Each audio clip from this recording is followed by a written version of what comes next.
오늘의 큐티 말씀은 열왕기하 14장 1절부터 16절입니다. 제목 교만해진 아마샤 왕.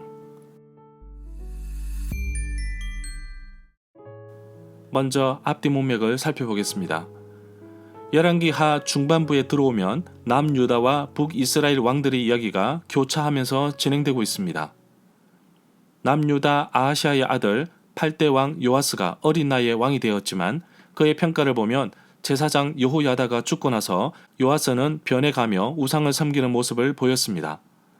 북이스라엘에서는 예후의 아들 여호아하스, 아하시아가 11대 왕이 됩니다. 아람이 쳐들어오자 여호와 하나님께 기도하는 모습을 보였습니다. 하나님께서는 북왕국 11대 왕 여호아하스, 아하시아의 기도를 들으시고 아람의 손에서 벗어나게 하였습니다. 예후의 손자이자 여호아하스의 아들 요아스가 북이스라엘의 12대 왕이 됩니다. 북이스라엘 요아스 왕을 여호아스라고도 부릅니다. 16년 동안 통치하면서 여호와 보시기에 악을 행하였습니다. 여로보암의 죄를 따라 행하였습니다.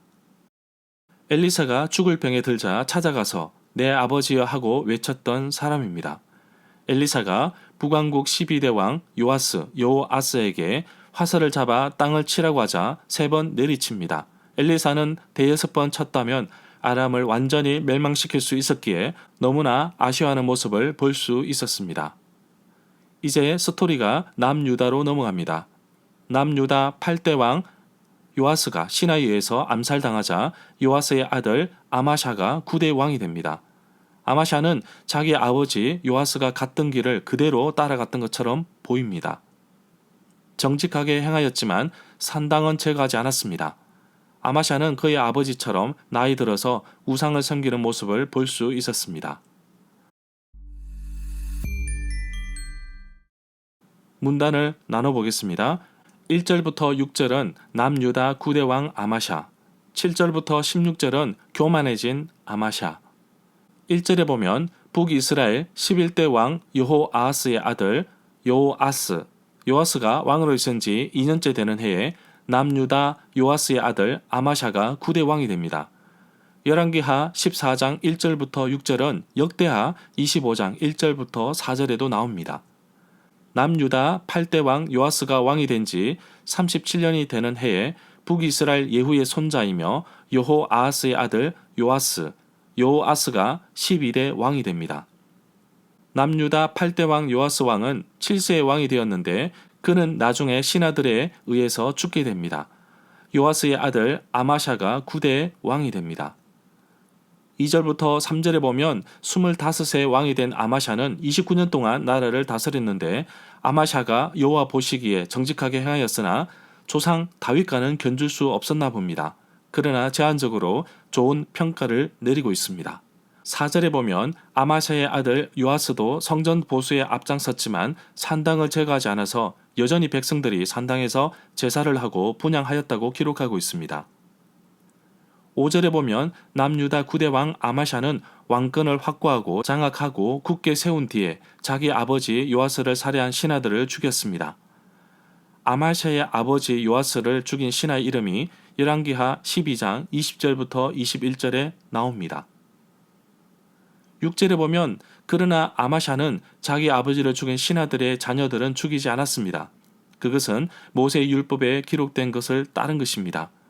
여호와께서 아버지가 자녀 대신에 처형해서도 안 되고 또 자녀가 아버지 대신에 처형해서도 안 된다. 오직 각 사람은 자신이 지은 죄에 따라 처형되어야 한다 하고 명령하셨습니다. 아마샤는 자신의 아버지 요아스를 죽인 신하들을 죽일 때에도 율법에 충실해서 벌을 내렸습니다. 이 구절에 관련된 내용은 신명기 24장 16절에 나옵니다. 7절에 보면 남유다 9대 왕 아마샤가 염곡, 소금 골짜기에서 에돔 사람 1만 명을 죽였습니다.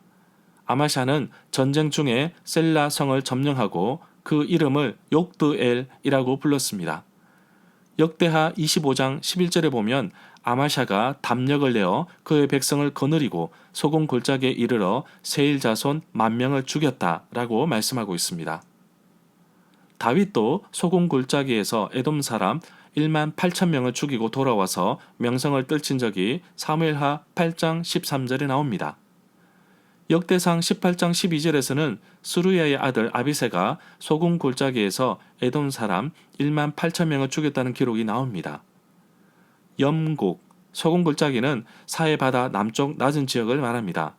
셀라는 바위를 뜻하는데 나중에 나바드 왕국의 수도가 된 페트라를 가리키는 듯 보입니다.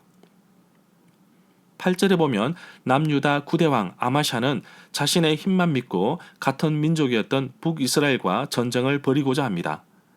에돔을 부수었던 남유다 아마샤는 자신의 힘이 강하다고 느꼈나 봅니다. 열왕기하 14장 8절부터 14절은 역대하 25장 17절부터 24절의 내용과 일치합니다. 9절부터 10절에 보면 북왕국 12대 왕 요아스는 남유다 9대 왕 아마샤가 에돔을 쳐서 이기더니 마음이 너무 교만해진 것 같다며 차라리 왕궁에나 머물러 있으라고 말합니다.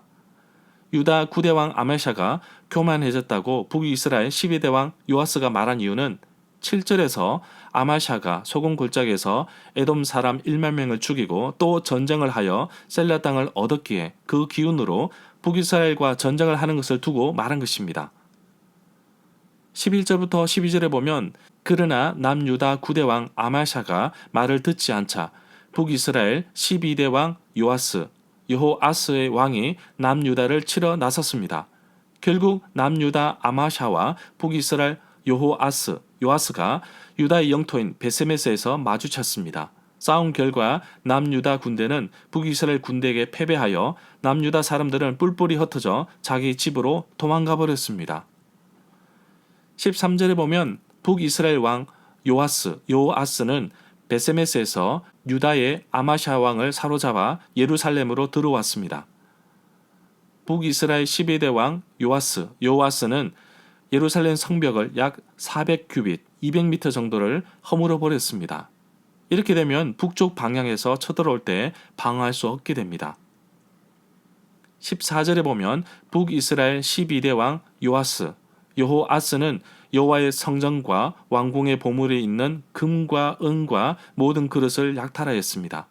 그리고 사람까지 벌모로 잡아서 사마리아로 끌고 갔습니다. 절마다 상세한 설명과 구절 해석, 핵심 내용과 중심 줄거리는 네이버 블로그에 올려져 있습니다. 내게 주시는 교훈입니다. 남유다 9대 왕 아마샤가 북이스라엘 12대 왕 요아스와 전쟁을 하려고 했던 것은 자신의 힘만 믿고 교만한 탓이었습니다. 교만은 패망의 앞잡이입니다. 정말 어리석은 지도자입니다. 자신의 힘만 믿고 따르다가 남유다에 많은 피해를 입혔습니다. 결국 동족끼리 명분 없는 싸움으로 인해 많은 피해를 얻었습니다. 한 사람의 잘못된 판단이 공동체에 얼마나 많은 피해를 가져오는지 교훈을 던져주고 있습니다. 내가 리더십에 있다면 올바른 판단을 위해서 늘 기도하며 하나님께 의지해야 하고, 내가 리더십을 보좌하고 있다면 리더십이 올바른 판단을 할 수 있도록 기도하며 도와주어야 합니다. 내가 리더십을 따르는 사람이라면 리더십이 올바른 판단을 할 수 있도록 기도로 돕고 올바른 판단을 잘 따르고 수용하는 자세도 필요합니다. 정말 올바른 판단을 위해 내가 하나님 앞에서 바로 서 있어야 함은 물론이고 성령 안에서 올바른 분별력을 갖도록 끊임없이 기도하고 도전해야겠습니다. 남유다 9대 왕 아마샤의 통치 기간이 29년입니다. 다른 왕에 비해 꽤 오랜 기간 통치하였습니다. 3절에서는 아마샤가 여호와 보시기에 옳은 일을 하였다고 기록하고 있고 그의 아버지 요아스가 행한 대로 모두 행하였습니다. 그러나 그의 아버지 요아스가 점점 변질되어 가듯이 아마샤도 온전히 여호와 하나님만 섬기지 못하고 산당을 그대로 두었습니다. 자기 아버지가 행하였던 모습을 보면서 그것이 잘못된 것임을 알았음에도 모른 채 한다는 것을 볼 수 있습니다. 초심을 잃으면 안 됩니다. 누구나 처음 왕이 되면, 누구나 처음 지도자가 되면, 누구나 처음에 뭘 하면 열심히 하려고 하고 하나님 앞에서 정직하게 살려고 노력하지만, 그러나 대부분의 사람들은 명예와 재물과 사람의 눈이 멀어 초심을 잃어버립니다. 하나님이 기뻐하지 않는다는 것을 알고서도 여전히 죄악의 길로 가는 모습을 여러 왕들에게서 보게 됩니다. 그리스도인들에게 결단이 필요합니다. 초심. 바로 예수님을 처음 만났던 첫사랑을 잊지 말고 그 사랑을 늘 기억하며 이어가야겠습니다. 죄를 짓고 하나님께서 기뻐하지 않는다는 것을 알면서도 눈 감고 이런저런 핑계대며 살지 않게 하옵소서. 교만하지 않고 늘 겸손한 마음으로 살아가되 그 기준이 내가 아닌 하나님이 되게 하옵소서. 성경의 삶의 기준을 두고 언제나 나의 모습이 하나님이 기뻐하시는 자녀가 되기를 간절히 소망합니다.